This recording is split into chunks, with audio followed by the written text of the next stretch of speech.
Hello, good evening, नमस्कार। आपके अपने YouTube चैनल रोजगार विद पूनम पे सभी मेरे प्यारे बच्चों का स्वागत है। कैसे हो बच्चों सब?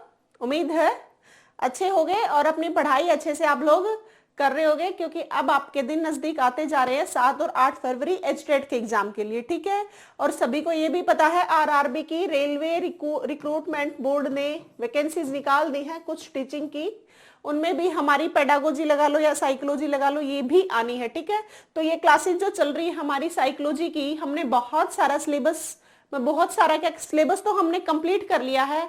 हमने बहुत सारे प्रीवियस ईयर पेपर जरूर किए हैं और सिलेबस पूरा प्रीवियस ईयर पेपर बहुत सारे। और अब हम टॉपिक वाइज, मान लो अब लर्निंग की कल एक क्लास ली थी, आज मैं एक और क्लास लेने जा रही हूँ लर्निंग का। जैसे हमने पहले टॉपिक किया था उससे अकॉर्डिंग, उससे रिलेटेड जितने क्वेश्चन बन सकते हैं वो सारे क्वेश्चन मैं आपके सामने लाई हूँ। तो हमने एक बहुत अच्छी सीरीज चला रखी है कि हर टॉपिक पढ़ा हुआ, जिन बच्चों ने मेरे साथ पढ़ा है, टॉपिक वाइज क्वेश्चंस कर रहे हैं कि इस टॉपिक से कितने क्वेश्चन बन सकते हैं, ठीक है। हमने देखो ग्रोथ एंड डेवलपमेंट किया था, फिर हमने इंटेलिजेंस किया था, और अब हम लर्निंग कर रहे हैं। लर्निंग की मैंने एक क्लास करा दी थी और आज मेरे प्यारे बच्चों हमारी सेकंड क्लास है, ठीक है।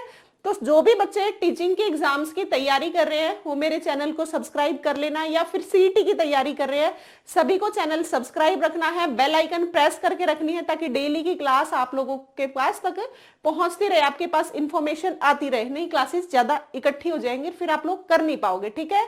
तो देखो जितना हम कल पढ़ा था लर्निंग टॉपिक के बहुत सारे क्वेश्चन, आज फिर हम बहुत सारे क्वेश्चंस करेंगे। और आज मैं उम्मीद करती हूँ अपनी इस क्लास से कि आज हम पूरा का पूरा टॉपिक अच्छे से पूरा कर लेंगे और आप लोगों के समझ आ जाएगा, ठीक है। तो देखो आज हमारा लर्निंग का पार्ट है सेकंड, क्वेश्चन का पार्ट है, सिलेबस का नहीं, क्योंकि सिलेबस हमने पहले कर रखा है। और हाँ बच्चों, जो भी सीईटी की तैयारी कर रहे हैं उनके लिए मैंने हरियाणा जीके करवा रखी है, हरियाणा जीके का, और बहुत सारी क्लासेस ले ली हैं, ऐसे ही चलती रहेंगी। हमारे सीईटी में पता है सभी को 25 नंबर की क्या आएगी, हरियाणा जीके, उसके अकॉर्डिंग हम पढ़ रहे हैं। और एचटेट वालों के लिए तो है ही फायदेमंद, क्योंकि हरियाणा जीके वहां पे भी 10 नंबर की आनी है। और हाँ एक और बात सुनो, एक बच्चे का क्वेश्चन आया था कि मैम हिंदी कहाँ से करो। देखो बच्चों, मैं भी क्लास में ही बता देती हूँ आपको, आप हिंदी लूसेंट की बुक ले लो, आप लूसेंट की बुक में से सारी हिंदी कर लो, लेकिन जब पेपर नजदीक आएगा, सुनो ध्यान से, जब पेपर आपका पास में आएगा तब मैं कोशिश करूंगी आपको 2 दिन हिंदी की मैराथन ले लूं और उनमें पूरी हिंदी रिवाइज करा दूं। जिन बच्चों ने हिंदी पढ़ रखी है उनके फायदा हो जाएगा, और जिन्होंने नहीं पढ़ रखी 15 में से तो 10-12 तो वो भी ले पाएंगे, ठीक है। इस हिसाब से मैं हिंदी कराऊंगी। मैं 2 दिन आपकी हिंदी की क्लास लूंगी जिसमें बहुत सारे टॉपिक एक क्लास में निपटाऊंगी, बहुत सारे, क्योंकि लिमिटेड से हिंदी, इतनी वो वाली बात नहीं है कि भाई हिंदी पता नहीं, ज्ञान का था सागर, नहीं, कुछ लिमिटेड टॉपिक्स आने हैं। जो सिलेबस है मैं उसके अकॉर्डिंग आपका कुछ सिलेबस करवाऊंगी हिंदी का, ठीक है। तो अब आते हैं हम हमारे क्वेश्चन पे। और सभी टेलीग्राम चैनल ज्वाइन कर लेना भाई, क्योंकि टेलीग्राम चैनल पे मैं जितना पढ़ाती हूँ उसकी टेलीग्राम पे ही पीडीएफ डालती हूँ। रोजगार विद पूनम के नाम से ये अपना टेलीग्राम चैनल है, उसको ज्वाइन कर लेना सभी, क्योंकि पीडीएफ मिलती रहेंगी, ठीक है। आओ अब हम कल 20 क्वेश्चन कर लिए थे, 20 से आगे के आज क्वेश्चन करेंगे, ठीक है। आओ, वाइगोत्स्की के अनुसार बालक सीखते हैं, बताओ क्वेश्चन है 21, वाइगोत्स्की के अनुसार बालक कैसे सीखते हैं।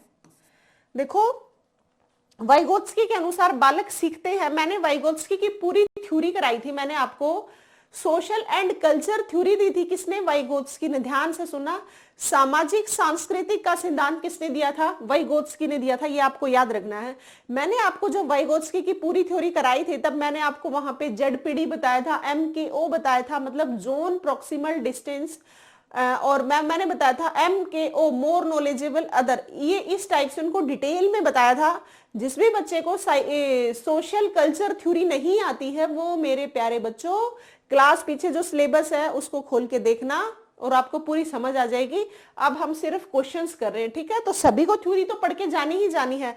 अगर आप सोचते हो सिर्फ क्वेश्चंस पढ़ने से बात बन जाएगी तो बच्चों क्वेश्चंस पढ़ने से बात नहीं बनेगी, आपको थ्योरी भी करनी पड़ेगी प्लस क्वेश्चन भी करने पड़ेंगे, क्योंकि अकेले थ्योरी पढ़ के गए तो क्वेश्चन सोल्व नहीं करने आएंगे, और खाली क्वेश्चन सोल्व कर ले तो आप रट नहीं सकते, उससे पहले आपको कंसेप्ट समझना पड़ेगा, ठीक है। दोनों चीजें आपके लिए इंपॉर्टेंट है। बताओ, वाइगोत्स्की के अनुसार बालक सीखते हैं अनुकरण से ना अनुकरण से वाइगोत्स्की के अनुसार नहीं सीखते, इमिटेशन से। इन्होंने ऐसी कोई बात नहीं की, इन्होंने की है कल्चर है जो आपका और आपकी जो सोसाइटी है, आप उन दोनों चीजों का आपकी लाइफ पे बहुत इफेक्ट पड़ता है। मतलब आपका जैसा कल्चर है बच्चा वैसा ही सीखेगा, जैसी आपकी सोसाइटी है बच्चा वैसा ही सीखेगा। तो आपका कल्चर और सोसाइटी दोनों चीजें आप बच्चे के लिए क्या करती हैं, मैटर करती हैं, तब कहीं एक बच्चे का जाके डेवलपमेंट होता है। ठीक है, तो इसका आंसर है बी, इंटरेक्शन होती है विद अडल्ट्स एंड पीयर, साथ के ग्रुप वालों से। इन्होंने यही बताया है वाइगोत्स्की के अनुसार एक बच्चे का विकास सामाजिक और सांस्कृतिक सोसाइटी में रह के होता है।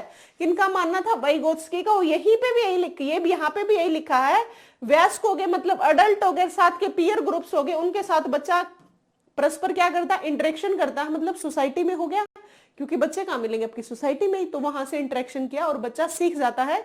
ये आपको दोनों बातें याद रखनी है। ठीक है, एक आपको याद रखना है MKO, इसकी फुल फॉर्म आती है, याद रखना, more knowledgeable other, ZPD, John proximal distal. ठीक है, ये दोनों याद रखनी है आपको बातें। और वाइगोत्स्की की थ्योरी कौन सी है, सामाजिक सांस्कृतिक सिद्धांत, ये भी आपको बात याद रखनी है। ठीक है, तो 21 का आंसर है बच्चों बी। अब देखो 23 क्वेश्चन, अल्बर्ट बंडूरा का 22nd क्वेश्चन, अल्बर्ट बंडूरा निम्न में से किससे संबंधित है। मैंने बताया हुआ है, अल्बर्ट बंडूरा की थ्योरी बहुत बार बताई थी, आप देखो और समझो।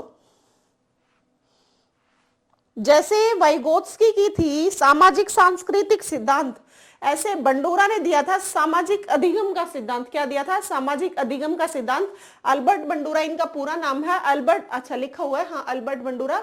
अल्बर्ट बंडूरा ने कहा था एक बच्चा ब्लैंक स्लेट है, उसको आप, वैसे तो टेबुला रस ने दी थी ये ब्लैंक स्लेट वाली टर्म, तो बाकी एक इनकी जो टर्म थी ना वो ये थी, बच्चा बिल्कुल नील है मतलब जीरो है, लेकिन आप उसको समाज में छोड़ दोगे तो उसका बहुत सारा डेवलपमेंट हो जाता है। इनका मानना था कि किसी भी बच्चे का सामाजिक समाज में रह के सामाजिक विकास होता है, हर बच्चे को सोसाइटी के अकॉर्डिंग सामाजिक होना चाहिए, समाज में छोड़ दोगे बहुत सारी चीजें सीखेगा। तो अल्बर्ट बंडूरा ने जितनी बातें किसी भी बच्चे के लिए बोली है ना, तो समाज को रिलेट करके बोली है। हर चीज बच्चा किससे सीखता है, सामाजिक अधिगम से सीखता है। ठीक है, तो आपको याद रखना है अल्बर्ट बंडूरा ने सोशल लर्निंग थ्योरी दी थी। क्या दी थी, सोशल लर्निंग थ्योरी। ये किसकी थी, अल्बर्ट बंडूरा की। ये टर्म आपको याद रखनी है बच्चों। 22 का आंसर है 4th, रखोगे याद। हमने 20 क्वेश्चन कल कर लिए थे लर्निंग टॉपिक के, बहुत सारा एक्सप्लेन किया था मैंने। जो मेरे प्यारे बच्चे आज नए जुड़ेंगे ना, उनको पीछे वाली क्लास भी देख लेनी है, वो भी आपकी काम की है। 20 क्वेश्चन कराए थे, उन्होंने बहुत सारी डिटेल एक्स्ट्रा बातें बताई थी, वो भी सभी को एग्जाम में पढ़ के जानी है, क्योंकि सारी की सारे जितनी बातें बताती हूँ सारे क्वेश्चन पूछे हुए हैं। ठीक है, वो भी कर लेना। हाँ, और जो हरियाणा जी के पढ़ना चाहते हैं, इतनी इंपॉर्टेंट सारे के सारे प्रीवियस ईयर पेपर उठा के और जितने बन सकते हैं वो सारे क्वेश्चंस मैंने करवाए हुए, वो सारे क्वेश्चंस आपको पढ़ के जाने। हरियाणा जीके की जितनी क्लास ली है ना, वो सारी की सारी इंपॉर्टेंट क्लास हैं, तो उनको आप विशेष ध्यान रखोगे, उनको लेके जाओगे पेपर में। ठीक है, और हिंदी की भी मैं कोशिश करूंगी। 22 का आंसर है डी। और जो मेरे प्यारे बच्चे मैसेज करते हैं कि मैम थोड़ा सा धीरे पढ़ाया, थोड़ा सा तेज पढ़ाया करो, बच्चों मुझे तो सब ये कहते हैं कि मैम आप तेज पढ़ाते हो, है ना। तो कुछ बच्चे ये कमेंट करते हैं कि मैम तेज पढ़ाया करो, तो उनके लिए बात ये है बच्चों, मैं सभी बच्चे सारे टाइप के बच्चे लेके चलने पड़ेंगे। कुछ थोड़ा सा धीरे समझते हैं, कुछ थोड़ा तेज, कुछ और ज्यादा तेज। जो और ज्यादा तेज समझते हैं ना, जो मतलब ज्यादा स्पीड से चाहते हैं, उनके पास तो ऑप्शन है 1.25, 1.50, 1.752 की स्पीड। आप अपनी स्पीड को बढ़ा सकते हो, लेकिन जिसको धीरे समझ आता है बच्चों, उसके पास कोई ऑप्शन है ही नहीं। मैं तो वैसे ही क्लास में कोई बात नहीं करती, ना आपका टाइम वेस्ट करती, ना धीरे धीरे पढ़ाती। मैं तो एग्जाम ओरिएंटेड आपको बातें बताती हूँ, बस इतना ही तो कर रही हूँ। इससे ज्यादा तेज तो मैं नहीं कर सकती बच्चों, क्योंकि मुझे खुद को ये फील होता है कि मैं तेज पढ़ाती हूँ। तुम इससे तेज और क्या पढ़ाऊं, मुझे खुद को ही लगता है कि शायद मुझे बच्चों को थोड़ा सा और धीरे पढ़ाना चाहिए, और आप कह रहे हो कि तेज पढ़ाओ, है ना। तो ये तो पॉसिबल नहीं होगा बच्चों। आपके पास ऑप्शन, आप थोड़ी सी स्पीड को ज्यादा कर लो, लेकिन जिनको थोड़ा सा धीरे चाहिए वो क्या करेंगे, उनके पास तो कोई ऑप्शन है ही नहीं। ठीक है, तो इस बात का थोड़ा सा ध्यान रखना। और जिन बच्चों को हरियाणा हिंदी में दिक्कत आती है, मैं जरूर कराऊंगी। देखो मेरे को डेली ड्यूटी जाना होता है, मैं 2-3 दिन बाद में छुट्टी लूंगी आप लोगों के लिए, जब आपका स्टेट का एग्जाम पास में आएगा। मेरी है ये कोशिश कि मैं आपको एचटेट की, ये जो एचटेट करी साइकोलॉजी की 2-3 मैराथन क्लास ले लूं, 2-3 हिंदी की ले लूं और 2-3 हरियाणा जीके की। लगातार लास्ट के दिन है ना, मैं उनमें खूब रिवाइज करवाऊंगी। लेकिन अभी स्पेसिफिक जो टॉपिक चल रहे हैं ना, अभी डिटेल में आपके पास पढ़ने का टाइम है, उसका भरपूर फायदा उठाओ, उसके अकॉर्डिंग पढ़ो। लेकिन हाँ, मेरी कोशिश है बाद में मैं लूंगी, हिंदी की भी लूंगी मैराथन, ठीक है।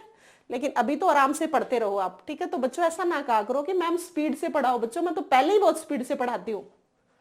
मैं बेवजह की कभी क्लास में बात करते हुए देखा है? मुझे तो नहीं लगता मैं करती होंगी। तो एक आधी बात जो बताती हूँ उनको सुन लिया करो, आपके काम आएंगी, है ना। चलो कोई बात नहीं। देखो 23 क्वेश्चन देखो, निम्न में से कौन सा कक्षा में सीखने को प्रभावित करने वाला मनोवैज्ञानिक कारक है? बताओ कौन सा कक्षा में सीखने को प्रभावित, मतलब आपको लर्निंग करनी, उसको इफेक्टिव करने के लिए कौन सा मनोवैज्ञानिक कारक है? क्या आपका स्वास्थ्य, उम्र और जेंडर मैटर करती है? जेंडर तो मैटर नहीं करता शायद, है? जेंडर कभी मैटर करेगा कि भाई लड़के को ज्यादा समझ आता है, लड़की को कम आता हो, या फिर लड़की को ज्यादा आता हो, लड़के को ज्यादा कम आता हो? तो ये मनोवैज्ञानिक तो नहीं हो सकता। परिपक्वता, लेवल ऑफ मेच्योरिटी हो सकता है क्या? मोटिवेशन एंड इमोशनल स्टेट हो सकती है क्या? मीनिंगफुल अर्थ, meaningfulness of the subject matter. बताओ psychological factor affecting the learning in the classroom, क्या चीज मैटर करती है? साफ आंसर दिख रहा आपको, कौन सी चीज मैटर कर सकती है? जब भी आपको क्लासरूम में कुछ भी इफेक्टिव करना है, लर्निंग को इंप्रेसिव बनाना है, तो सिर्फ आप अपने क्लास में, लेक्चर में आप सिर्फ आपने बोल दिया और बच्चों को सुना दिया, मतलब एक लेक्चर टाइप क्लास ले ली, मतलब लेक्चर मेथड होता है उस टाइप से आपने क्लास ले ली। बच्चा 1 दिन पढ़ेगा, 2 दिन पढ़ेगा, तीसरे दिन बोर हो जाएगा, तो वो बच्चा पढ़ना छोड़ देगा। तो उस क्लास को, लर्निंग उसको करानी है, तो आप इफेक्टिव कैसे बनाओगे? नहीं बना सकते। आप बनाओगे कुछ बच्चे को प्रैक्टिकल बातें बता के, मोटिवेट करके, कंटेंट अच्छा देके और बच्चे से अच्छे से इंटरेक्शन करके। आपको जब जब बच्चों को पढ़ाओगे, हर बच्चे को, क्योंकि आप भावी अध्यापक बनने जा रहे हो, तो आप इस बात को समझो, आपको हर बच्चे को इफेक्टिव बनाने के लिए आपको थोड़ा बहुत मोटिवेट करते रहना पड़ेगा, क्योंकि आप उस फेज से निकल चुके हो और आगे आने वाले बच्चे हैं वो उस फेज से निकलेंगे। तो आपके पास एक्सपीरियंस ज्यादा है, उस फेज से निकले हो तो ठीक है। उनको आप सिखाओगे तो वो बच्चे मोटिवेट होंगे और वो बच्चे भी आगे निकल जाएंगे। इसीलिए क्लास को मोटिवेशन जरूरी है, मोटिवेशनल होनी चाहिए, इमोशनल स्टेट्स, प्रेरणात्मक एवं संवेगात्मक। इमोशनल इसलिए होना चाहिए, इमोशनल का मतलब रोना नहीं होता, कह देते हैं बहुत इमोशनल हो गया, नहीं, इमोशनल का मतलब रोना नहीं होता। इसका मतलब होता है बच्चों के इमोशंस को समझना। कई बच्चे स्पीड से पढ़ते हैं, स्पीड से याद करके सुना देते हैं, उनके भी इमोशंस को समझना है कि वेरी गुड, आपने बहुत अच्छा किया। लेकिन जो बच्चे कमजोर होते हैं उनको भी आपको पर्सनली इंटरेक्शन करना पड़ेगा कि बच्चे क्या प्रॉब्लम है, क्यों याद नहीं हो रहे। तो वो अपने इमोशंस को बताएगा कि मैम इस वाले टॉपिक में मुझे ये नहीं आ रहा, मेरा मैथ्स कमजोर है या इंग्लिश, तो उसको भी आपको जानना है। कभी भी क्लासरूम जब इफेक्टिव नहीं होती, वो यही कमियां होती है। तो जब भी क्लासरूम को इफेक्टिव बनाना है, उसके लिए क्लास में मोटिवेशन भी जरूरी है, इमोशन, सारी चीजों का जरूरी है। विच of the following psychological factor affecting the learning of the classroom. अगर आपकी टीचिंग को इफेक्टिव बनाना है क्लासरूम में, तो ये दोनों चीजों का होना जरूरी है। तो 23 का आंसर है बच्चों सी, ठीक है। नेक्स्ट क्वेश्चन देखो, जिनको लगता है ना कि मैम बोल रहे हैं, पढ़ा कम रहे हैं, ये जितनी बातें बोली जाती है आपके काम के लिए बोली जाती हैं, है ना, इनको भी सुन लिया करो। जो बच्चे सिर्फ जो बोला गया बस उस पर ध्यान दिया, पढ़ाई पढ़ाई पढ़ाई नहीं, जो एक्स्ट्रा बातें बताई जाती है उन वो बहुत काम आती है आपका पेपर क्लियर करवाने में या प्रैक्टिकल लाइफ को जीने में भी काम आती है। जो भी कोई पढ़ाता है, इसका मतलब ये तो 100% है कि उसके पास आपसे ज्यादा एक्सपीरियंस है, तभी आप पढ़ रहे हो, अदरवाइज कौन पढ़ता है ना। आप बेरोजगार बैठे होगे तो मुझसे पढ़ रहे होगे, तो अगर मैं रोजगार लग गई और आप नहीं लगे हो, तो बस एक ही कदम का तो डिफरेंस है ना। मैं यहां खड़ी हूं, आप वहां से सुन रहे हो, तो उस कदम, जो एक कदम का जो डिफरेंस रहेगा ना, उसको कुदवाने के लिए, आपको मेरे बराबर में खड़े करने के लिए तो हेल्प चल रही है ये। तो उन बातों को तो आपको समझना पड़ेगा, आपके काम की बातें बताई जाती है ये चीजें। देखो नेक्स्ट क्वेश्चन, निम्न में से सहयोगात्मक अधिगम की कमी है, क्या कमी है बताओ। विच of the following is a short coming of a cooperative learning. Short coming of a cooperative learning की क्या है बताओ आप। मतलब सहयोगात्मक आपको कोऑपरेटिव लर्निंग करनी है, लर्निंग करवानी है, उसमें हर चीज का कोऑपरेट भी करना है, तो वो क्या कमी है जिसमें आप कोऑपरेट नहीं कर रहे हो? अच्छा अधिगम सामाजिक कौशल विकसित करने वाले अनुभव देना, अगर आप ऐसे अनुभव दोगे तो कोऑपरेटिव लर्निंग तो है, अच्छा अधिगम है, सामाजिक कौशल करवा रहे हो तो कोऑपरेट तो है, क्योंकि क्या है, सोशल स्किल्स है, गुड, ये क्या है, सोशल स्किल है, to provide experience that well, good learning के लिए, ठीक है। तो ऐसा तो आप कर नहीं सकते, क्योंकि ऐसा तो करना पड़ेगा, ये कमी नहीं है, ये अच्छी बात है। विद्यार्थियों में सकारात्मक संबंध बनाना तो बहुत अच्छी बात है, पॉजिटिव रिलेशंस बनाना बच्चों में तो अच्छी बात है, कमी कहाँ है? एक दूसरे की सहायता करना, दूसरे की सहायता करना तो और अच्छी बात है। केवल कुछ ही विद्यार्थी कार्य में सहयोग देते हैं, ये गलत बात है, ये नहीं, जहां पे भी केवल आ जाए और कुछ बच्चों की बात आए उसको टिक कर देना, वो हमेशा कमी रहेगी। आपकी जब पेडागोजी आती है इसी टाइप की आती है, ये पेडागोजी से रिलेटेड ही क्वेश्चन है। जब जहां पे भी ध्यान से सुनना, जो आरआरबी के एग्जाम में आएंगी पेडागोजी, उसमें भी ऐसी चीजें काम में आएंगी, जो टीचिंग का भी पेपर देंगे, जो जहां पे भी केवल आ जाए ना, आप किसी भी चीज को बाउंड नहीं करोगे, केवल आ गया सिर्फ ये, तो इस टाइप की चीजों को बाउंड नहीं करना, उसी वही एक कमी है। गलत पूछा है तो उस पर टिक कर दोगे, सही पूछा है तो उसको एलिमिनेट कर दोगे कि ये तो हो ही नहीं सकता, क्योंकि केवल कर दिया, उस चीज को क्या कर दिया, बाउंड कर दिया, बांध दिया। आप किसी भी बच्चे को बांध नहीं सकते, केवल कुछ बच्चों की हेल्प करो ना तो आप ऐसा कर सकते। आपको सभी बच्चों को साथ में लेके चलना है, चाहे वो बहुत इंटेलिजेंट हो, चाहे वो स्लो लर्नर हो, सभी को साथ लेके चलना है। आप ऐसा कर सकते हो, जो एवरेज बच्चा उससे थोड़ा सा ज्यादा इंटेलिजेंट, उसको एक्स्ट्रा काम दे दो, या फिर थोड़ा सा स्लो लर्नर, उसको थोड़ा सा कम काम दे। तो आप क्या कर सकते हो, कॉम्बिनेशन बिठा सकते हो इंटेलिजेंट और स्लो लर्नर और नॉर्मल का, लेकिन आप केवल ही कुछ बच्चों की हेल्प करोगे, आप ऐसा नहीं कर सकते। तो देखो, केवल कुछ ही विद्यार्थी कार्य में सहयोग देते हैं, ऐसा नहीं, ये कमी है बच्चों। तो 24 का आंसर है डी। अब देखो नेक्स्ट क्वेश्चन, जीन पियाजे की संज्ञानात्मक विकास का सिद्धांत बताया था मैंने, उसमें बताई थी 4 स्टेजेस हैं। जीन पियाजे संज्ञानात्मक विकास की थ्योरी दी, मूर्त संक्रियात्मक अवस्था, सेंसरी मोटर स्टेज, इंद्रिय जनित गामक अवस्था फर्स्ट है 0 से 2 वर्ष, सेकंड क्या है, पूर्व संक्रियात्मक अवस्था 2 से 7 वर्ष, फिर है मूर्त संक्रियात्मक अवस्था 7 से 11, फिर वह फॉर्मल औपचारिक अवस्था जो कि 11 से 15 है। तो वही औपचारिक की पूछी गई है 11 से 15 वर्ष, 11 माह की पूछी गई है। देखो ध्यान से, स्टेजेस तो मैंने बता दी। 11 माह की खुशी वस्तुओं को पहचानने, पकड़ने, अपने मुंह में डालकर उनकी पहचान अध्ययन करती है जीन पियाजे के अनुसार। कल की क्लास में मैंने बताई थी ना, सेंसरी मोटर स्टेज होती है 0 से 2 वर्ष तक, उसमें बच्चा अंगूठा चूसना, इमिटेशन से, ये सब चीजों से सीखता। और 11 माह के बच्चे की बात पूछी गई है, इसकी एज होती है बच्चों, याद रखना, 0 to 2 years, रखोगे याद। तो 11 माह का है तो संवेदी सेंसरी मोटर से सीखता है। और आपको ना भी पता होता ना, और उसने 11 माह लिख दिया, आपको पहली स्टेज पता है सेंसरी मोटर स्टेज, और ये होती है 0 से 2 वर्ष तक। और पूछा क्या गया, 11 माह की खुशी, तो 11 माह की खुशी में क्या करेगी, वो कौन सी एज है, अध्ययन करती है, तो यह अवस्था है सेंसरी मोटर स्टेज। आंसर है 25 का सी, ठीक है। इस टाइप से जीन पियाजे का संज्ञानात्मक, वाइगोत्स्की की सामाजिक सांस्कृतिक, अल्बर्ट बंडूरा का सामाजिक अधिगम सिद्धांत, कोलबर्ग का नैतिक विकास का सिद्धांत, थॉर्नडाइक की थ्योरी, स्किनर की थ्योरी, पावलोव की थ्योरी, मोटिवेशनल टॉपिक, इवेल्युएशन का topic, new education policy 2020, NCF curriculum framework वाला नेशनल करिकुलम, ये सारे टॉपिक इंपॉर्टेंट है।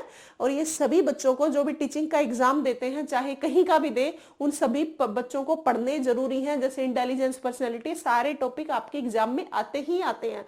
और जब बच्चों को ये पता हो ना कि ये साफ पता है इस टॉपिक से आने हैं, तो उस टॉपिक को तो बिल्कुल निचोड़ के जाना ही होता है। अगर इसमें से कोई क्वेश्चन आ गया तो मेरा गलत नहीं होना चाहिए, ठीक है। इतना तो आपको पेपर में पढ़ के जाना ही पड़ेगा बच्चों। तो 25 का आंसर है सी। अब आओ नेक्स्ट क्वेश्चन पे। The knowledge of constructivism concept of learning was first told by, बताओ क्या होगा। कंस्ट्रक्टिव जितनी भी थ्योरी है ना, वो किसकी है, पहली बात तो ये पूछा गया। Concept of learning was first किसके द्वारा बताया गया था, अधिगम की ज्ञान रचनावाद अवधारणा को सर्वप्रथम बताया था, बताओ। आप इसको याद कर लेना सीधी। कंस्ट्रक्टिव की बात आए ना वहां पे, उस याद रखना डीवी और पियाजे ने बताया था। तो अधिगम की ज्ञान रचनावाद अवधारणा को सर्वप्रथम किसने बताया था? ये बताया था बच्चों जॉन डेवी एंड जीन पियाजे। तो आंसर है ए। कल मैंने बहुत सारा एक्सप्लेन किया था वहां पे, वो सारा एक्सप्लेनेशन देख लेना। आज इसीलिए मैं थोड़ा सा कम एक्सप्लेन कर रही हूं क्योंकि बहुत सारी बातें मैंने पहले बता दी हैं। निम्नलिखित में से कौन सा रणनीति ब्रूनर ने संप्रदाय कंसेप्ट को निर्माण करने के लिए नहीं पहचानी? मतलब which one of the following strategy was not the recognized in concept formation by Bruner? बताओ, ब्रूनर ने क्या नहीं पहचाना?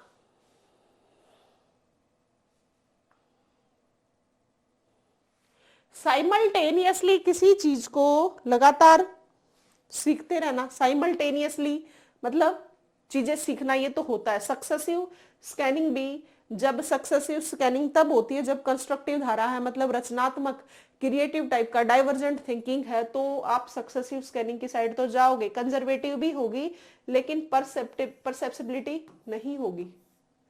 तो परसेप्टिबिलिटी नहीं होती इसकी, तो आंसर याद रखोगे बच्चों 27 का डी। और जिसने थ्योरी नहीं पढ़ रखी ना, जिसको लगता है कि मैम बता रहे हैं सिर्फ, तो जिस भी बच्चे ने थ्योरी नहीं पढ़ रखी बच्चों, वो पीछे थ्योरी जरूर पढ़ना सारी की सारी। जितने नेम लेती हूँ ना सारे के सारे इंपॉर्टेंट है और सारे के सारे आपके एग्जाम में आने वाली बातें हैं, तो इन पे आप ध्यान रखोगे और सारी बातें पढ़ोगे। देखो अब पॉजिटिव नेगेटिव पुनर्बलन रीइंफोर्समेंट आपको पढ़ाया था मैंने, जैसे मैंने कल वाली क्लास में बोला था फिक्स्ड रेशियो क्या है, वेरिएबल क्या है, टाइम इंटरवल क्या है, ये सारी चीजें आपको बताई थी। मैंने कहा था पढ़ लेना, तो अब वहीं से क्वेश्चन आ गया। अब जिसने पढ़ लिया बहुत अच्छी बात है, नहीं पढ़ा फिर गड़बड़ करोगे। पढ़ो एक बार क्वेश्चन। सकारात्मक पुनर्बलन वांछनीय व्यवहार बढ़ाता है। बिल्कुल, पॉजिटिव रीइंफोर्समेंट क्या करेगा? इंक्रीज करेगा बिहेवियर अच्छा। वांछनीय, वांछनीय व्यवहार कम करता है या अवांछनीय व्यवहार कम करता है? क्या ना भैया, तो क्वेश्चन ही अजीब टाइप से दे दिया। पता नहीं भैया, क्वेश्चन समझ नहीं आया मुझे तो। इसमें ऑप्शन सारे नहीं दे रखे अच्छे से। चलो इसको छोड़ो, पूरा टाइप नहीं किया ये अच्छे से। केवल ए सही है, केवल बी सही है, लेकिन केवल ए बी कहां पे है? ये तो ठीक है, ऑप्शन तो आगे, लेकिन केवल ए बी सी है कहां पे? चलो कोई बात नहीं, नेक्स्ट देखो, छोड़ दो इस क्वेश्चन को। निम्नलिखित में से कौन सा थॉर्नडाइक द्वारा प्रतिपादित अधिगम का गौण नियम है? मैंने बताए थे थॉर्नडाइक के 3 मुख्य नियम हैं। अभ्यास का नियम, पहले तो आप याद करनी, थॉर्नडाइक की थ्योरी है ट्रायल एंड एरर मेथड, प्रयास एवं त्रुटि का सिद्धांत, संयोजनवाद का सिद्धांत, सहसंबंधवाद का सिद्धांत। इन्होंने अपना प्रयोग बिल्ली पे किया था। कल बताया था, बिल्ली के आगे मांस का टुकड़ा रख दिया था, बिल्ली को पिंजरे में कर दिया था और लीवर बटन जो था उसको बंद कर दिया था। तो बिल्ली ने बार बार एफर्ट्स किए और लीवर पे प्रेस करके पैर से और बाहर निकल गई और मांस के टुकड़े को खा लिया। इसका मतलब उसने बार बार एफर्ट्स किए थे। इस पे बेस्ड उन्होंने 3 तो मुख्य नियम दिए और 5 गौण नियम दिए। उनमें से पूछा गया है, देखो इस टाइप का क्वेश्चन हमेशा पेपर में मिलता है, ध्यान से सुनना। ये 5 गौण नियम और 3 मुख्य नियम सभी बच्चों को याद करके जाने, मैंने बता रखी है पहले जब क्लास कराई थी, वो सारे के सारे जरूर पढ़ के जाना। देखो फिर से क्वेश्चन आ गया। और आप ये देखो, थॉर्नडाइक का कल से अब तक के लिए 4थी बार क्वेश्चन आया है। तो इसका मतलब थॉर्नडाइक की थ्योरी, स्कीनर की थ्योरी, पावलोव की थ्योरी, ये कोहलर वर्दी गेस्टाल्टवादियों वाली थ्योरी, ये चारों की चारों थ्योरी इंपॉर्टेंट है बच्चों। मानवतावादी ह्यूमनिस्टिक वाली अब्राहम मैस्लो की, वो भी इंपॉर्टेंट है। देखो थॉर्नडाइक द्वारा प्रतिपादित अधिगम का गौण नियम है, 3 मुख्य नियम याद कर लो। तत्परता का नियम, लॉ ऑफ रेडीनेस। प्रभाव का नियम, लॉ ऑफ इफेक्ट। अभ्यास का नियम, लॉ ऑफ एक्सरसाइज। तो ये तीनों याद रखने हैं। इन तीनों से हटके, ये तीनों मुख्य नियम है, इन तीनों से हटके जो ऑप्शन है वही उसका क्या है? गौण नियम है। 5 गौण नियम है, 3 मुख्य नियम है। तो प्रभाव का नियम मुख्य नियम है, अभ्यास का नियम मुख्य नियम है, तत्परता का नियम भी मुख्य नियम है, लेकिन लॉ ऑफ बहुरूपी अनुक्रिया का नियम, ये बच्चों क्या है? ये इसका गौण नियम है। ये याद रखोगे। 29 का बच्चों आंसर है ए। ठीक है,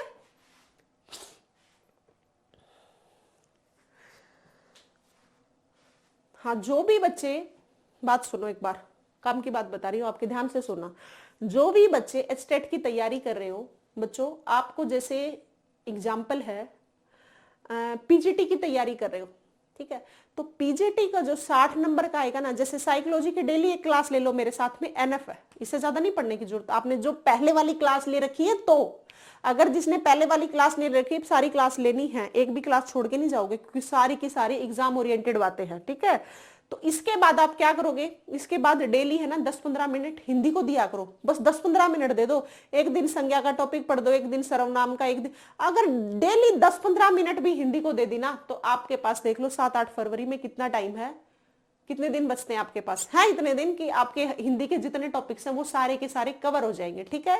तो 10-15 मिनट ज्यादा नहीं है, 10-15 मिनट दो हिंदी को, और 1 घंटे साइकोलॉजी की क्लास ले लो, हो गई, 2 चीजों की बात हो गई। हरियाणा जीके की जिस दिन मैं पढ़ाती हूँ ना, देखो मैं डेली क्लास तो नहीं ले रही हरियाणा जीके की, लेकिन जिस दिन लेती हूँ सारे प्रीवियस ईयर पेपर में एचटेट के एग्जाम में जो क्वेश्चन आए हुए हैं वो सारे उठा रखे हैं, और वहीं से दोबारा पूछ लेंगे, उससे ज्यादा कुछ नहीं पूछेंगे। इतना नहीं है, हरियाणा वही क्वेश्चन दोबारा पूछ लेंगे। तो हरियाणा जीके भी चल रही है, कितने हो गए, 30 और 10 40, 40 15 65, ठीक है। जिसकी इंग्लिश, ध्यान से सुनना, जिसकी इंग्लिश बेस्ट है उसको तो इंग्लिश अपनी रिवाइज करनी इंग्लिश, और जिसकी इंग्लिश अच्छी नहीं है उसको करने हैं सिर्फ एचटेट में प्रीवियस ईयर पेपर में जो क्वेश्चंस आए हुए हैं ना। जैसे आप नरेशन वॉइस आराम से हो जाए याद, आधे घंटे में उसके कंसेप्ट पढ़ोगे तो इतनी लंबी चौड़ी कहानी नहीं है। कंजक्शन का टॉपिक बहुत इजी आता है, इसके साथ ये लगेगा, इसके साथ मैं एंड के साथ एंड नोट, बट के साथ ये लगेगा, ये सारी बातें लिमिटेड सी बातें हैं, ठीक है। अब मेरे को हो गया शायद काफी टाइम हो गया इंग्लिश पढ़े हुए, ठीक है। तो मैं बस इतना बता सकती हूँ, ये टॉपिक करके चले जाना। आर्टिकल्स का टॉपिक हो गया, तो कुछ टॉपिक फिक्स है इंग्लिश में, वो आपको पढ़ के जाने ही जाने हैं, मतलब उनको तो आप पूरे के पूरे टॉपिक पढ़ लेना, जैसे कंजक्शन का, नरेशन का, वॉइस का, आर्टिकल का, और कौन सा बताऊं, प्रेपोजिशन मत करके जाना, प्रेपोजिशन में उलझोगे, बस वहां पे तुक्के लगा देना, थोड़ा सा एक बार देख लेना। उनके लिए आप इंग्लिश, जिसकी कमजोर है, ध्यान से सुनना, जिसकी इंग्लिश कमजोर है आप ये करना बच्चों, आप प्रीवियस ईयर जितने एचटेट के पेपर हुए ना, अगर आप कहोगे एचटेट के प्रीवियस ईयर पेपर अगर मैं टेलीग्राम पे भेज दूं तो मैं वो भी भेज दूंगी, ठीक है। लेकिन आपको क्या करना है, प्रीवियस ईयर पेपर में जितनी इंग्लिश आई हुई है ना वो सारी पढ़ के जाना। जिसको इंग्लिश नहीं आती, जिसको आती है वेल एंड गुड, उनके लिए तो दिक्कत है ही नहीं, दिक्कत उन बच्चों के लिए है जिनको इंग्लिश नहीं आती। तो वो बच्चे क्या करेंगे, वो पहले जब पेपर में आए हुए क्वेश्चन है उन सारे को पढ़ के जाओगे, जो 2-4 टॉपिक बताए हैं मैंने, 2-4 जितने भी हैं, आर्टिकल का, कंजक्शन का, नरेशन, वॉइस, 4 क्वेश्चन वहां से बनेंगे, 4 क्या 5 भी बन सकते हैं। तो 5 क्वेश्चन तो ये पक्के कर लो, 2-3 के तुक्के भी लग जाएंगे, है ना। और 2-3 का क्या कर लो इंग्लिश में, जिसको नहीं आती उनके लिए सलाह दे रही हूँ, कहीं सोचोगे मैम क्या बताने लग रहे हैं।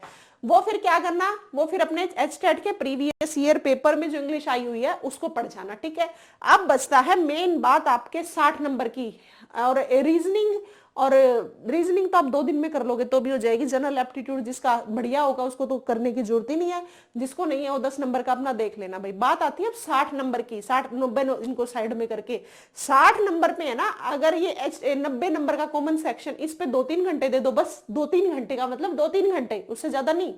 और जो 60 नंबर का सब्जेक्ट बच गया, जैसे मान लो किसी का फिजिक्स है, किसी का केमिस्ट्री, जैसे मेरा फिजिक्स रहा है, केमिस्ट्री है, मैथ्स है, चाहे हिस्ट्री है, पॉलिटी, जितने सब्जेक्ट है उस पे 2-4 घंटे, सिर्फ कॉमन सेक्शन पे जितना टाइम दे रहे हो ना उस अकेले पे ज्यादा टाइम देना है बच्चों को, ठीक है।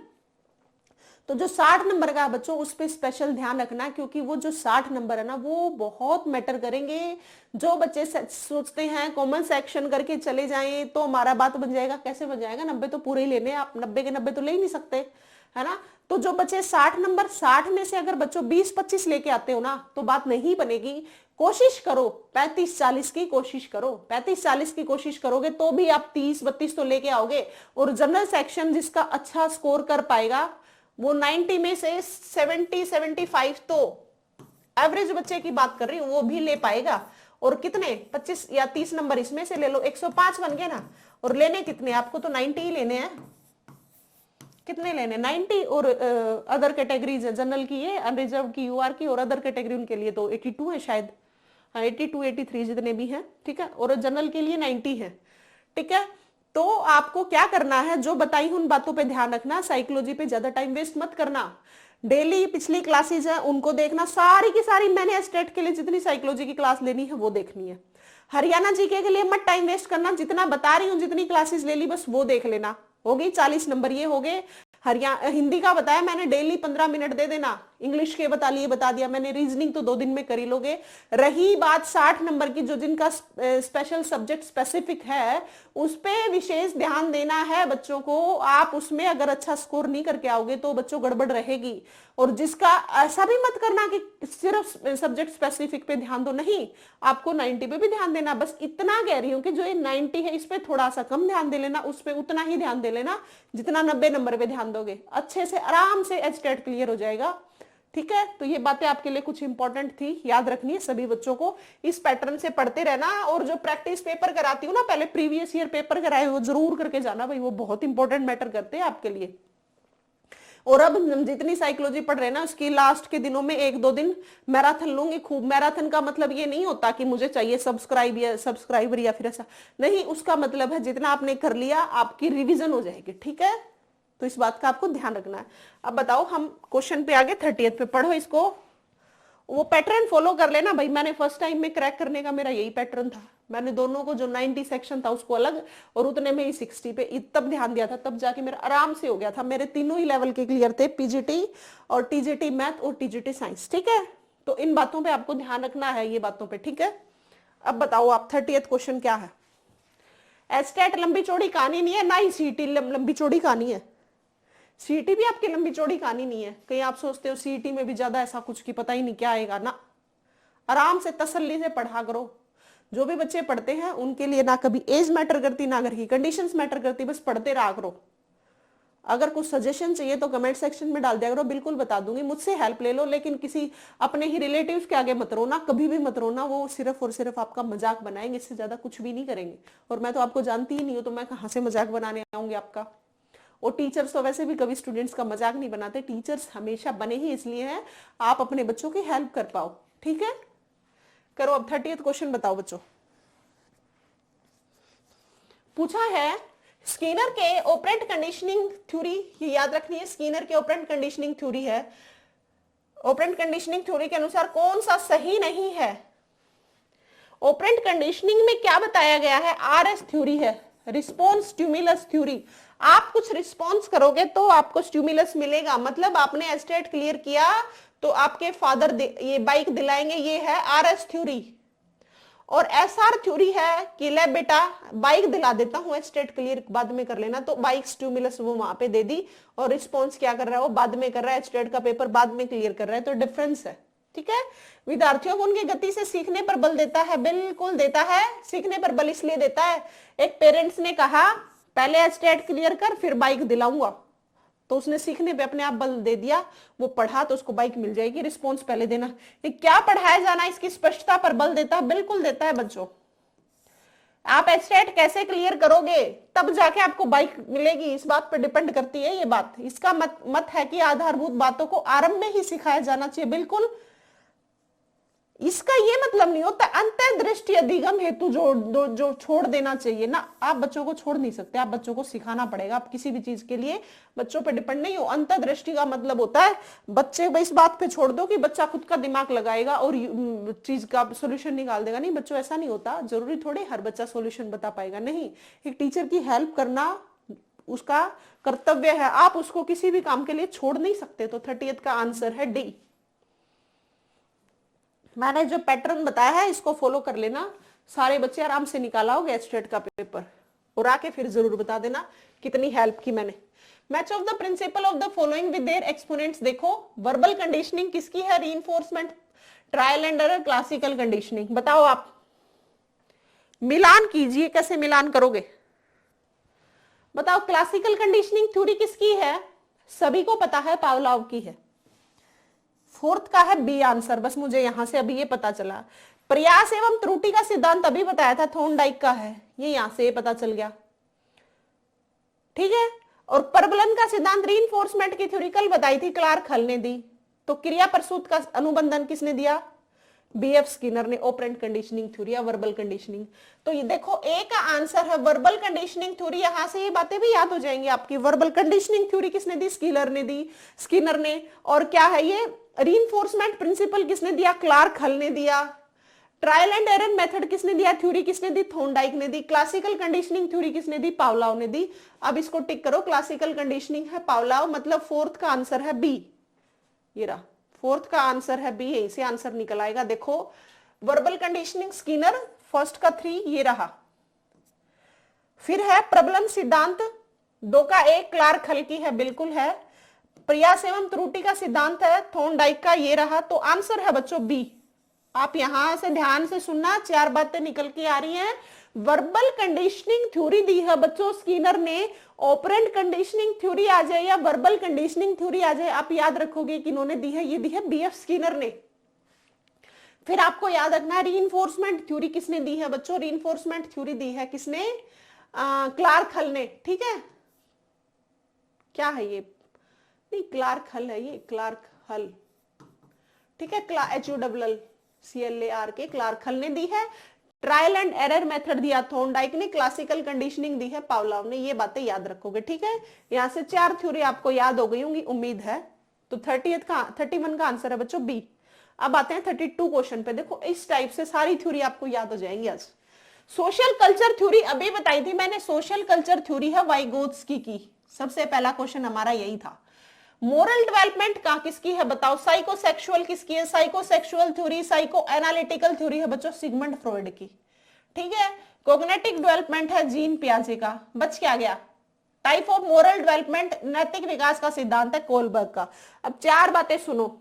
सामाजिक सांस्कृतिक सिद्धांत है वाइगोत्स्की का, सामाजिक सांस्कृतिक सिद्धांत सोशल कल्चर थ्योरी किसकी है बच्चों, वाइगोत्स्की की। ये याद रखना है। नैतिकता विकास का सिद्धांत अभी बताया था कोलबर्ग का, मोरल डेवलपमेंट नैतिक विकास का सिद्धांत पढ़ के जाना है। 3 लेवल है, 6 स्टेजेस है, बताई थी। तो ये याद रखोगे, ये है किसकी, कोलबर्ग की। संज्ञानात्मक विकास का सिद्धांत पता नहीं कितनी बारी बता दिया, जीन पियाजे का। और मनोलैंगिक लिख दिया जाए साइको एनालिटिक, मनोविश्लेषणात्मक या मनोलैंगिक सिद्धांत किसने दिया बच्चों, ये दिया सिगमंड फ्रॉइड ने।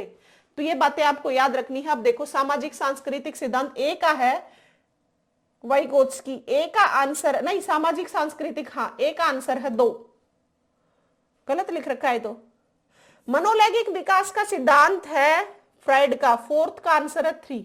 भाई टाइपिंग गलत है ये, अब 4th का तो 3 कहीं लिख ही नहीं रखा ना, ये गलत है।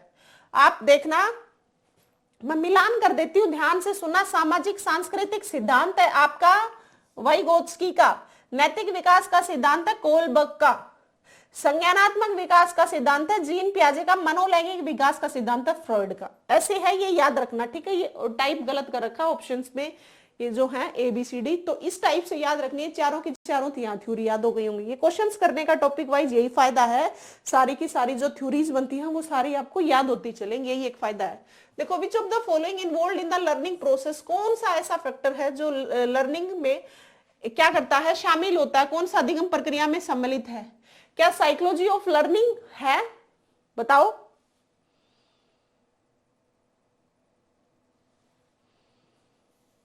क्या है, क्या बता दो मेरे को।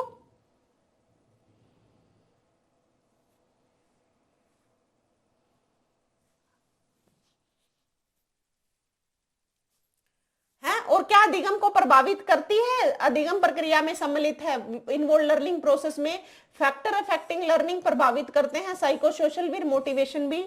तो इसका आंसर है ABC। क्या है, ABC। देखो क्वेश्चन ये था मेरे प्यारे बच्चों, समझो अधिगम प्रक्रिया में सम्मिलित है मतलब किसी बच्चे की लर्निंग हो रही है, उसमें क्या क्या प्रोसेस शामिल होती हैं जिससे कि एक बच्चे की लर्निंग अच्छी हो जाए, क्वेश्चन ये है। तो साइकोलॉजी ऑफ लर्निंग बिल्कुल है, ये अधिगम की या मधिगम का मनोविज्ञान तो मैटर करता ही है। आप किसी के व्यवहार को जानते हो तभी उसको लर्निंग कराते हैं, तो मैटर करती है। अधिगम को प्रभावित फैक्टर अफेक्टिंग लर्निंग, फैक्टर्स तो अफेक्ट करते हैं, ऐसे ऐसे फैक्टर दोगे जिससे लर्निंग बेस्ट हुई तो आपको करना पड़ेगा। मोटिवेशन तो लर्निंग के लिए होती ही जरूरी है। तो तीनों के तीनों बातें सही हैं। 33 का आंसर है बच्चों बी। 34th क्वेश्चन देखो, देखो इस टाइप के क्वेश्चन जब आएंगे ना, इनको ध्यान से पढ़ना। जब एक विद्यार्थी नियमित के बाद लघुत्तम संग 2 हफ्ते के अंतराल की गणना करने की विधि का अभ्यास करता है, उसमें लघुत्तम समावर्तक की गणना कर सीख के याद हो जाता है, वह उसे यह उदाहरण किसका है, बताओ। वेहन स्टूडेंट रेगुलरली प्रैक्टिस जहां पे आ जाएगी तो लोग प्रैक्टिस ही बनेगा, नाम ही लिख रखा है खुद ही इन्होंने, है और ये पेपर में आया हुआ क्वेश्चन है, पढ़ लो फिर भी। When student regularly practice the method of computing list common multiple after an interval of 2 weeks, he remembered, याद कर लेता है, उसने अभ्यास किया उस चीज का, learn the process of computing list। तो इस टाइप का क्वेश्चन आ जाए जैसे प्रैक्टिस दिखती है तो इसका मतलब अभ्यास का ही नियम है। आप किसी चीज को सीखने के लिए बार बार अभ्यास कर रहे हो तो अभ्यास का नियम है। इफेक्ट प्रभाव का नियम यह है कि आपने कोई भी चीज सीखी उसके लिए आपको मोटिवेशन मिला, शाबाश, तो आप प्रभाव पड़ा आपके ऊपर, अच्छा प्रभाव, और आप नेक्स्ट टाइम उससे भी अच्छा सीखोगे, प्रभाव का नियम है। और तत्परता का नियम होता है, आप मान लो कि एक घोड़े को पानी के पास ले गए, उसके मारे जा रहे हो, घोड़े को प्यास नहीं है, तो आपको लगता है कि आप उसको पानी पिला सकते हो? नहीं। आप उस चीज के लिए जब तैयार हो गए या घोड़े को प्यास लगी है तभी वो घोड़ा पानी पिएगा। ऐसे ही आपके साथ है, जब आप तत्पर हो कि हमें एस्टेट क्लियर करना है या सीटी क्लियर करना है तभी आप कर पाओगे। मेरे सारे दिन भौंकने से बोलने से आप कुछ भी नहीं पढ़ोगे। जब पढ़ोगे आप, जब तत्पर होगे, रेडी होगे, और जब आप मोटिवेटेड होगे तब कहीं जाके पढ़ोगे। तो पूछा है किससे है ये लो प्रैक्टिस, ये तो साफ पता भी लग रहा था। 34th का आंसर सी। इस टाइप के क्वेश्चन आते हैं, देख लेना, ऐसे सोल्व करने इनको।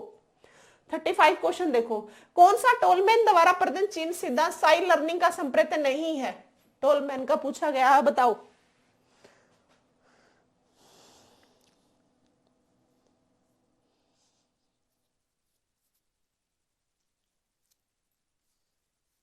देखो, एकीकृत इंटीग्रेटिव मोलिकुलर ये है या इंटीमीडिएट वेरिएबल है या प्लेस लर्निंग वर्सेस रिस्पॉन्सर।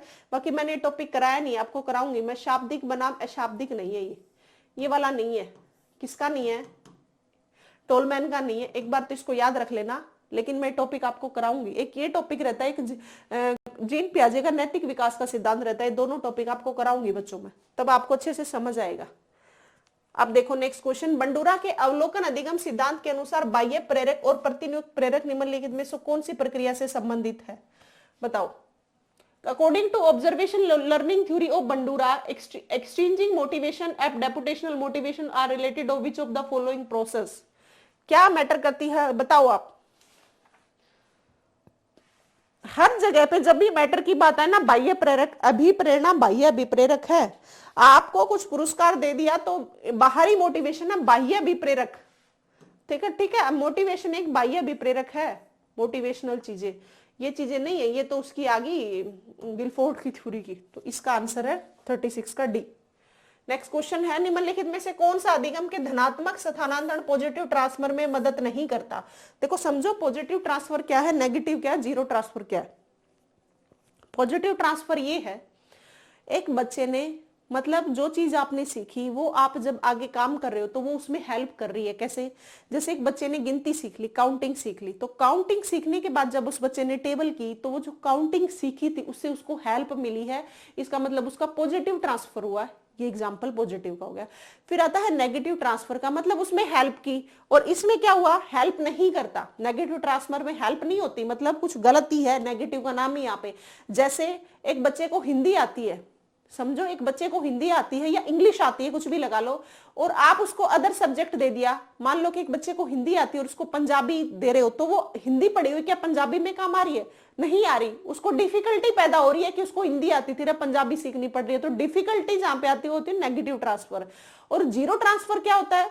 ना हेल्प करती ना कुछ नीचे लेके जाती, मतलब कोई मतलब ही नहीं है।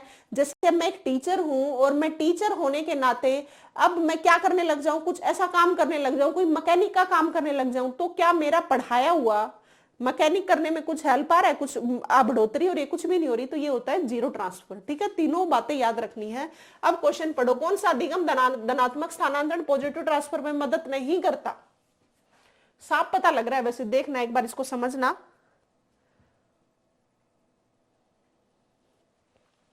जब खुद रटना है धनात्मक, जब विषय वस्तु को दैनिक जीवन से जोड़ते हो तो आपका पॉजिटिव ट्रांसफर है, क्योंकि उसमें चीजें ऐड हो रही हैं। सिखाई गई सामग्री का अनुप्रयोग पर बल देते हो तो भी ऐड होती है विषय। लेकिन स्वयं हेतु रटना अधिगम, ये पॉजिटिव ट्रांसफर नहीं है, ये तो कुछ भी नहीं है। रटोगे तो फंसोगे, कहते नहीं है। तो ये रटना कभी भी पॉजिटिव ट्रांसफर नहीं हो सकता। आपने आज रटी, हो सकता आप कल भूल जाओगे, तो कैसे वो पॉजिटिव ट्रांसफर हो जाएगा? ठीक है, तो 37 का आंसर है बच्चों बी। अब देखो नेक्स्ट क्वेश्चन, 38 क्वेश्चन पढ़ो। पुनर्बलन संबंध की मजबूती शक्ति को बढ़ा देता है, जबकि दंड संबंध की शक्ति पर कुछ भी नहीं करता। अधिगम का यह नियम जाना जाता है। देखो, reinforcement increase the strength of relationship. Reinforcement, पहले तो समझो रीइंफोर्समेंट होता क्या है। आपने कुछ भी काम किया और उसी काम को दोबारा करने के लिए जब आप मोटिवेट हो रहे हो ना, तो यही रीइंफोर्समेंट होता है। मतलब पुनर्बलन, दोबारा से बल, आपने जो चीज सीखी उसी को आगे बढ़ाने के लिए दोबारा से रीइंफोर्समेंट मिल रही है ना, आप दूसरा और आगे बढ़ने के लिए, तो यही रीइंफोर्समेंट होती है, याद रखना। तो देखो, बढ़ा देते हैं जबकि दंड संबंध की शक्ति पर कुछ नहीं करता, तो नियम जाना जाता है। क्या जाना जाएगा, इसको हम क्या कहेंगे? जबकि दंड संबंधी कुछ नहीं होता, लेकिन आपने किया क्या? Reinforcement increase the strength of relationship. Punishment does not, punishment कुछ इफेक्ट नहीं डालती, लेकिन लॉ ऑफ मॉडिफाइड इफेक्ट, ये संशोधित प्रभाव का नियम है। कैसे हुआ संशोधित? पुनर्बलन की जब शक्ति को बढ़ा देते हैं तो क्या मिलता है? रीइंफोर्समेंट मिलता है। मतलब आपने तारीफ कर दी तो बच्चा और काम करेगा, वो संशोधित प्रभाव का नियम है। आपके ऊपर प्रभाव पड़ा, उसके ऊपर पॉजिटिव प्रभाव पड़ा है, आपने जो मोटिवेशन मिली है उससे आप और ज्यादा कार्य करोगे। लेकिन जब दंड देते हो तो उससे कोई इफेक्ट नहीं पड़ता, उससे नेगेटिविटी आ सकती है। तो इसीलिए संशोधित, सुधारा हुआ प्रभाव का नियम है। ये है बच्चों 2038 का आंसर है ए। अब देखो, कंस्ट्रक्टिव अप्रोच के संदर्भ में निम्नलिखित में से कौन सा कथन सही नहीं है? 39 क्वेश्चन पढ़ो। अध्यापक को विद्यार्थियों के पूर्व संपर्क और गलत संपर्क जानने चाहिए। अध्यापक को बताओ क्या सही नहीं है? जानने चाहिए भाई, हर टीचर को एक विद्यार्थी के बारे में पता होना चाहिए। अध्यापक को कक्षा में विचारों के वाद विवाद को प्रोत्साहित करना चाहिए। अध्यापक विद्यार्थियों के संपर्कों के अनुप्रयोग और परिणाम के सारांश के लिए कह सकता है। अध्यापक को विद्यार्थियों तक सही तथ्य सूचनाओं को पहुंचाना चाहिए, बिल्कुल पहुंचाना चाहिए। बताओ कौन सा आंसर होगा इसका?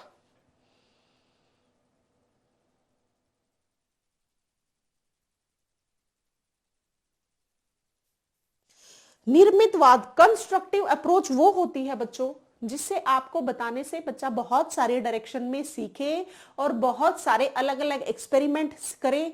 उससे क्या करे, बच्चे का क्या होगा? डाइवर्जेंट थिंकिंग बनेगी, भिन्न डायरेक्शन में बच्चा सीखेगा। आप पूर्व संपर्क और गलत संपर्क जानने चाहिए। अगर आप उसको सही गलत बताओगे तो बच्चा करेगा, आप उसको रटाओगे नहीं। कंस्ट्रक्टिव मतलब क्या है? आप उसका डाइवर्जेंट थिंकिंग बनाना चाह रहे हो, वाद विवाद को प्रोत्साहित करोगे, तभी उसकी डाइवर्जेंट थिंकिंग बनेगी, तभी बच्चा विभिन्न डायरेक्शन में सोचेगा। अध्यापक विद्यार्थियों को संपर्क के अनुपयोग परिणाम के सारांश के लिए कह सकता है, लेकिन सही तथ्य, तथ्य की बात नहीं होती। फैक्ट्स कभी भी कंस्ट्रक्टिव अप्रोच में नहीं आता, फैक्ट्स आता है इसमें कन्वर्जेंट थिंकिंग में, मतलब अभिसारी चिंतन में। डाइवर्जेंट थिंकिंग में फैक्ट्स की बात नहीं होती, चीजों को रटने पे बात नहीं होती, बहुत सारी डायरेक्शन में बच्चा सोचे बात होती है ये। तो 39 का आंसर है डी। 40th लास्ट क्वेश्चन है हमारा, देखो। Which of the following is not a secondary reinforcement? क्या नहीं है secondary reinforcement? बताया हुआ है प्राथमिक है, भूख, प्यास, नींद, काम, सेक्स, जो भी है, ये सारी चीजें हमारी प्राइमरी है। तो क्या इनमें से नहीं है? तो प्राथमिक प्रबल नियम है कौन सा? भूख, भूख, प्यास, नींद, ये सारी, विश्राम, ये सारी प्राथमिक है। लेकिन पूछा क्या है? द्वितीयक नहीं है। श्रेणियां, धन, प्रेज, प्रशंसा, ये सब द्वितीय हैं, लेकिन भोजन प्राथमिक में आता है, द्वितीय में नहीं आता। सबसे पहली एक इंसान की नीड भोजन की होती है। अगर उसका पेट भरा हुआ, भोजन भरपूर, मतलब पूरी तरीके से पेट भरा नहीं हो, तो आप कितना ही ज्ञान दे लो उसको अच्छा नहीं लगेगा, उसको अपनी भूख दिखेगी। ठीक है, ये थे मेरे प्यारे बच्चों आज हमारे क्वेश्चन बचे हुए। तो ये थी हमारी क्लास इंपॉर्टेंट सी। और पिछली लर्निंग की मैंने 2 क्लासेज में आपके क्वेश्चंस कराए हैं और जितनी डिटेल में बातें हो सकती थी वो भी बताई हैं। इन सभी बातों को आराम से पढ़ना। जिसको टॉपिक नहीं आता पहले क्लास देखना, टॉपिक की मतलब जब सिलेबस करवाया वो वाली, और फिर देखना इनको। और जिनको आती है वेल एंड डन, आप क्वेश्चंस को सोल्व करना। आपको क्वेश्चन सोल्व करके ही पेपर में जाना है, तब आप जाके अच्छा स्कोर कर पाओगे। और आपको किस तरीके से एलिमिनेशन, ये नहीं होगा 2-4 नंबर, तो अगर आप अच्छी खासी प्रैक्टिस कर गए प्रीवियस ईयर पेपर की, वैसे भी हेल्प हो जाएगी। तो सभी मेरे प्यारे बच्चों से मेरी रिक्वेस्ट ये है, जब भी क्लास ली जाती है उनको देखा करो, ये आपके लिए ही ली जा रही है। ठीक है, और सभी मेरे चैनल को सब्सक्राइब करोगे। रोजगार विद पूनम सभी को पता है, बताने की जरूरत नहीं है। जो बच्चे नए जुड़ते हैं उन सभी बच्चों को सब्सक्राइब कर लेना है और टेलीग्राम ज्वाइन कर लेना अपना, क्योंकि आपके पास पीडीएफ मिलती रहेगी। और बच्चों हरियाणा जीके की जितनी क्लास ली है वो सारी देख के जाओगे, एचटेट तक सारी देख लेनी है। साइकोलॉजी की 40 नंबर ये हो गए। हरियाणा हिंदी पे डेली 15 मिनट दोगे आप लोग, 15 मिनट दे देना, फिर 2 दिन में मैं आपकी पूरी हिंदी रिवाइज करा के भेज दूंगी। इंग्लिश का पैटर्न बता दिया और सब्जेक्ट आपका क्या है, टीजीटी और पीजीटी दोनों ध्यान रखोगे। पीआरटी पे तो ईवीएस और मैथ्स आनी है, वो तो ठीक लेवल के आएगी, आप देख लेना। तो ये थे मेरे प्यारे बच्चों आज की क्लास, सभी को चैनल सब्सक्राइब कर लेना है। Thank you.